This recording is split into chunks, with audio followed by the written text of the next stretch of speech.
ভয়াবহ দাবানলের কবলে ইসরায়েলের বেশ কয়েকটি অঞ্চল। আগুন নিয়ন্ত্রণে কাজ করছেন দমকল কর্মীরা। তবে শুষ্ক আবহাওয়ার সঙ্গে তীব্র বাতাসে আগুন আরো ভয়াবহ আকার ধারণ করেছে। হাজার হাজার মুসলমান আল্লাহ তাআলা দোয়া চাইছে। এই বিচার তো হবে, বিচার তো হতেই হবে। ইসরায়েলি প্রতিরক্ষা বাহিনী নারকীয় তাণ্ডবে যখন ধ্বংসস্তূপে পরিণত হয়েছে গাজা, ঠিক তখনই জ্বলছে ইসরায়েল।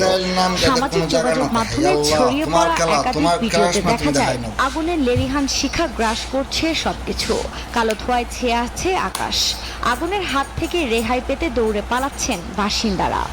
কমান্ডার সেন্টারে জরুরি বৈঠকে অংশ নিয়েছেন প্রধানমন্ত্রী বেনিয়ামিন নেতানিয়াহু।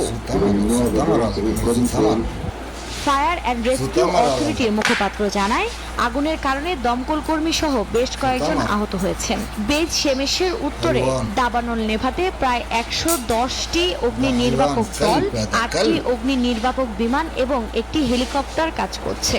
এরই মধ্যে দাবানল নিয়ন্ত্রণে যোগ দিয়েছে আইডিএফও। নিউজ 24।